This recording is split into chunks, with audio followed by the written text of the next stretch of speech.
दोस्तों एक बार फिर से आप सभी का आपके अपने YouTube channel English with Dilip sir में स्वागत है। दोस्तों इस सेशन में हम लोग हिस्ट्री ऑफ इंग्लिश लिटरेचर के कुछ महत्वपूर्ण क्वेश्चन का डिस्कशन करेंगे, जिसमें हम लोग वर्ड्सवर्थ और कुछ फिगर ऑफ स्पीच का क्वेश्चन डिस्कशन करेंगे। तो चलिए दोस्तों, आज का पहला सवाल है कि Wordsworth famous preface to the lyrical ballad was. दोस्तों इनका जो प्रीफेस आया था वो क्या था?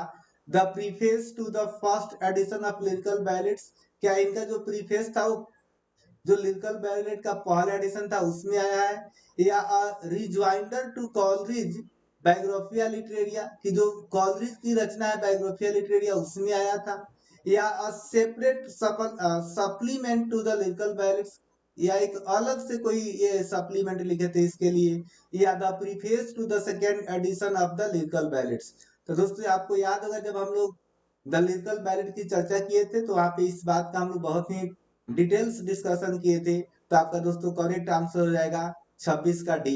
तो चलिए दोस्तों आगे बढ़ते हैं। अगला सवाल है आपका कि we are laid asleep in body and become a living soul, which poem of Wordsworth having these lines? तो दोस्तों ये जो लाइन है कि we are laid asleep in body and become a living soul, ये किस कविता का लाइन है? तो दोस्तों आपके 27 का करेक्ट आंसर हो जाएगा टिंटन अबे। क्या है दोस्तों? टिंटन अबे का ये लाइन है। अगला सवाल है आपका कि why is the year 1798 taken to the year of the beginning of the romantic movement? Because it was the year of Wordsworth birth, क्योंकि इस साल वर्ड्सवर्थ का जन्म हुआ था, या because it was the year in which James Thomson seasons was published, कि James Thomson का जो रचना है सीजन्स वो पब्लिश्ड हुआ था, या because it was the year in which Wordsworth lyrical ballads were published, जो पब्लिश्ड हुआ था, या because it was the year in which the French revolution started. तो दोस्तों आपका करेक्ट आंसर हो जाएगा सी। इस वर्ष दोस्तों लिरिकल बैलेड्स पब्लिश्ड हुआ था, जिसमें दो राइटर थे, ST. Coleridge, Samuel Tyler Coleridge और विलियम वर्ड्सवर्थ। दोस्तों आपको बताना है एक छोटा सा सवाल कि लिरिकल बैलेड्स की शुरुआत किसके पोएम से होती है और किसके पोएम से इसकी दोस्तों समाप्ति होती है। ठीक है दोस्तों आगे बढ़ते हैं। अगला सवाल है कि Wordsworth was popularly famous as the poet of which of the following? Lancaster region, lake districts, या वेसेक्स रीजन, या वेवरली रीजन?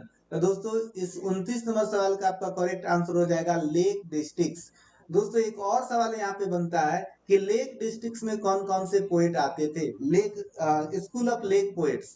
तो इसमें तीन राइटर आते थे, एक तो हो गए आपके वर्ड्सवर्थ। कौन हो गए दोस्तों? वर्ड्सवर्थ।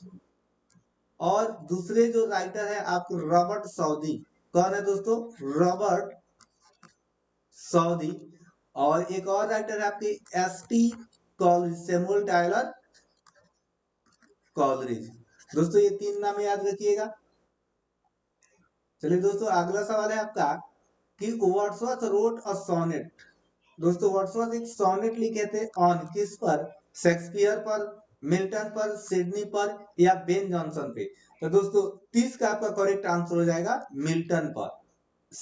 वर्ड्सवर्थ एक सोनेट लिखे थे किस पे दोस्तों? मिल्टन पे। तो 30 का करेक्ट आंसर आपका है डी। अगला सवाल है कि after whom Wordsworth became the poet laureates of England?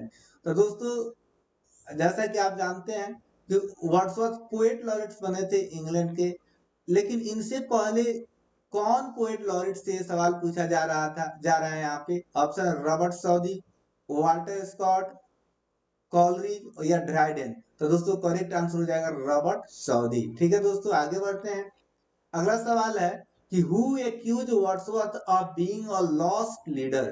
दोस्तों जैसे ही ये पोएट लॉरेट्स बनते हैं तो बाद में इनको कहा जाता है लॉस्ट लीडर। किसे कहा जाता है? किसने कहा इनको वर्ड्सवर्थ को लॉस्ट लीडर? शेली, ब्राउनिंग, आर्नोल्ड, या बायरन? तो दोस्तों 32 का आपका करेक्ट आंसर हो जाएगा बी, ब्राउनिंग ने कहा था।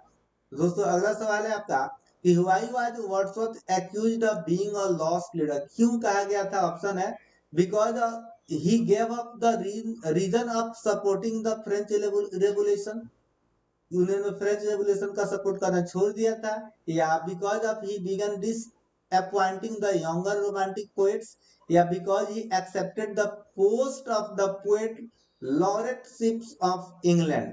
तो दोस्तों यही आपका करेक्ट आंसर हो जाएगा सी। 33 का क्या हो जाएगा दोस्तों? सी। आगे बढ़ते हैं, अगला क्वेश्चन है कि they flushed upon the inward eyes which is the bliss of solitude. दोस्तों आप लोग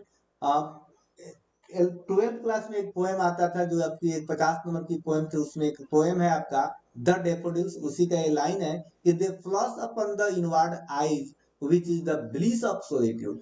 जो डेफोडिल से फूल होता है जिसका कलर गोल्डन होता है दोस्तों, यहाँ पे करेक्ट आंसर हो जाएगा आपका सी। अगला सवाल है कि the child is father of the man and I could wish my days to be bound each by natural piety. तो दोस्तों एक किस कविता का लाइन है पूछा जा रहा है? ऑप्शन है to Lucy, to a butterfly, solitary reaper, my heart leaps up. तो 35 का करेक्ट आंसर हो जाएगा माई हार्ट लीप्स अप। ठीक है दोस्तों, अगला सवाल है कि हु वाज और were the authors of the lyrical ballads. दोस्तों लिरिकल बैलेट्स का पब्लिकेशन हुआ था 1798 में। इसी के साथ रोमांटिक एज की शुरुआत होती है। इसमें एक राइटर है या एक से ज्यादा राइटर, ये पूछा जा रहा है। वर्ड्सवर्थ एलन, वर्ड्सवर्थ खुद अकेले लिखे थे, या Wordsworth and Walter Scott, Walter Scott, Wordsworth and Coleridge, या वर्ड्सवर्थ एंड सऊदी। तो दोस्तों करेक्ट आंसर हो जाएगा वर्ड्सवर्थ एंड कॉलरिज। ये दो लोग मिलके लिखे थे आपके लिरिकल बैलेट्स को, जिसका पब्लिकेशन हुआ था 1798 में।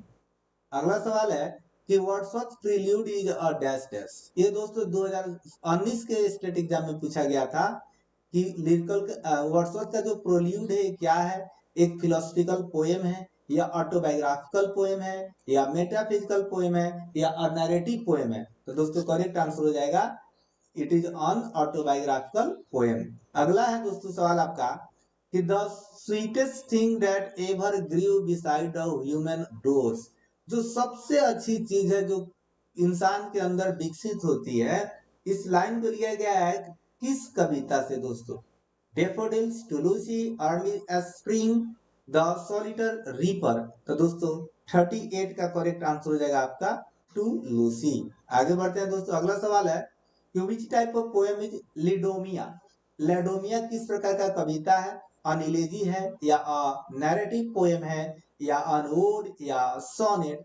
तो दोस्तों 39 का करेक्ट आंसर हो जाएगा और नैरेटिव पोएम। दोस्तों यदि अभी तक आपसे वीडियो को लाइक नहीं किया तो प्लीज वीडियो को लाइक कर दीजिए, और चैनल पे नए हैं और चैनल को सब्सक्राइब नहीं किया तो प्लीज चैनल को सब्सक्राइब कर लीजिए। तो दोस्तों अगला सवाल है कि thy soul was like a star and dwelt apart whose soul Wordsworth is referring to in the above line। किसकी आत्मा की बात करें दोस्तों? तो यहाँ पे 40 का करेक्ट आंसर हो जाएगा आपका शेक्सपियर पहला है। दोस्तों डी हो जाएगा क्योंकि जो सोनेट था दोस्तों इन्हीं पे था। चलिए दोस्तों आगे बढ़ते हैं, अगला सवाल दोस्तों अब आपके सामने दोस्तों कुछ फिगर ऑफ स्पीच की सवाल है। यहाँ पे हम बड़ी सिंपल एग्जांपल्स लिए हैं ताकि आप चीजों को बारीकी से समझ जाएं। एक बार यदि आप इनके कॉन्सेप्ट को समझ जाते हैं तो फिगर ऑफ स्पीच के किसी भी प्रकार के सवाल को बनाने में आपको कोई भी असुविधा नहीं होगी। सवाल है कि identify the figure of speech used in the following sentences. पहला सवाल है दोस्तों it was an open secret. Option है एलिट्रेशन, पर्सनिफिकेशन, पैराडॉक्स, ऑक्सीमोरन। तो दोस्तों एक कंट्रास्ट है, विरोधाभास है, लेकिन याद रखिएगा ये सेम फ्रेज में है। जब सेम फ्रेज में दो अपोजिट वर्ड को एक साथ रखा जाए तो होता है दोस्तों में ऑक्सीमोरन होता है। लेकिन सेंटेंस में कंट्रास्ट हो तो याद रखिएगा दोस्तों वो आपका एंटीथेसिस होता है। My trees talk to me every day. हमारा जो ट्री है ना दोस्तों मुझसे प्रतिदिन बात करता है। तो जब हम किसी नॉन लिविंग थिंग को एज अ लिविंग थिंग के तरह प्रेजेंट करते हैं तो दोस्तों कौन सा फिगर ऑफ स्पीच होता है? जरूर कमेंट कीजिए। ऑप्शन है पैराडॉक्स, रन, सॉरी दोस्तों फन, रिपीटिशन, या पर्सनिफिकेशन। तो दोस्तों याद रखिएगा जब हम किसी नॉन लिविंग थिंग को एज अ लिविंग थिंग के रूप में प्रेजेंट करते हैं तो होता है आपका पर्सनिफिकेशन। अगला है कि he was the tiger of our class. दोस्तों यहाँ पे कंपैरिजन है। दोस्तों जब हम किसी दो चीज की तुलना करें और उसमें एज या सो या लाइक का प्रयोग नहीं करें तो याद रखिएगा वो आपका मेटाफर। तो करेक्ट आंसर हो जाएगा आपका 43 का ए। अगला सवाल है कि सी सोल्ड सी सेल सैडली। दोस्तों जब किसी सेंटेंस में दो या दो से अधिक शब्द का पहला लेटर कॉन्सोनेंट रिपीट करे, सेम लेटर, तो आपका होता है एलिट्रेशन। तो यहाँ पे करेक्ट आंसर हो जाएगा 44 का ए। अगला सवाल है कि she takes years to get ready. Option है, आपको बताना है कि कौन सा फिगर ऑफ स्पीच है, मेटाफोर, पर्सनिफिकेशन, हाइपरबोल या इमेजरी। तो दोस्तों यहाँ पे सेंटेंस है कि she takes years to get ready, मतलब उसने वह तैयार होने में बरसों लगा दी या बरसों लगा दी। तो यहाँ पे दोस्तों जो तैयार होने की बात है उसको बढ़ा चढ़ा कर बोला जा रहा है। तो जब हम किसी बात को एग्जरेट करके बताते हैं, अतिशयोक्ति के रूप में बताते हैं, तो दोस्तों वो होता है आपका हाइपरबोली। ठीक है दोस्तों, आई होप ये सेशन आपको अच्छा लग रहा होगा। अच्छा लग रहा होगा तो जरूर दोस्तों लाइक कीजिएगा और चैनल पे नए हैं तो चैनल को सब्सक्राइब कीजिएगा।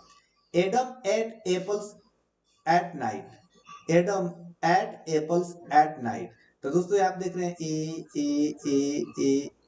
तो यहाँ पे सेम साउंड रिपीट है फर्स्ट 3 वर्ड में, और वो क्या है, कॉन्सोनेंट है। तो जब कॉन्सोनेंट साउंड की रिपीटेशन हो कम से कम 2 या 2 से अधिक वर्ड से शुरुआती के या बीच में, तो आपका हो जाता है दोस्तों एलिट्रेशन। ठीक है दोस्तों, यहाँ पे हो जाएगा आपका एलिट्रेशन। अगला सवाल है कि he was so depressed last night that he cried a river। दोस्तों यहीं पे आपका क्लू है। अब कोई चिल्लाएगा तो क्या एक नदी चिल्ला देगा? ऑप्शन है हाइपरबोल, सिमिली, पन, आयरोनी। तो दोस्तों यहाँ पे अतिशयोक्ति है, तो 47 का करेक्ट आंसर हो जाएगा आपका ए। अगला सवाल है कि लाइफ इज अ जर्नी। जीवन क्या है? एक यात्रा है। दो डिफरेंट चीज की तुलना है। ऑप्शन है फन, आयरोनी, इमेजरी या मेटाफर। तो 48 का दोस्तों करेक्ट आंसर हो जाएगा आपका डी, मेटाफर। चलिए दोस्तों अगले सवाल की चर्चा करते हैं। अगली सवाल है आपकी, the sun looked at me angrily. दोस्तों जो यहाँ पे सन है, मुझ पे क्या है, बड़ी ही गुस्से से देखा, एंग्रीली रूप में देखा। तो यहाँ पे सन को हम मानव जैसा प्रस्तुत कर रहे हैं। तो when you talks or non takes a non-living thing as a living thing, it means it is a personification। जब हम किसी अमानवीय चीज को मानव जैसा प्रेजेंट करते हैं तो वहां पे क्या होता है दोस्तों, पर्सनिफिकेशन होता है। अगला सवाल है कि Radha was dressed awfully good. अब दोस्तों राधा कपड़ा पहनी थी, कैसी पहनी थी? Awfully good. अब दोस्तों ये जो ऑफुल है ये निगेटिव सेंस को कन्वे करता है और ये दोस्तों पॉजिटिव सेंस को कन्वे करता है। तो जब दो ऐसी बात एक नेगेटिव मीनिंग को कन्वे करे और एक पॉजिटिव को कन्वे करे तो उसे हम बोलते हैं, और दोनों एक साथ यूज हो तो उसे क्या बोलते हैं दोस्तों, हम ऑक्सीमोरन बोलते हैं।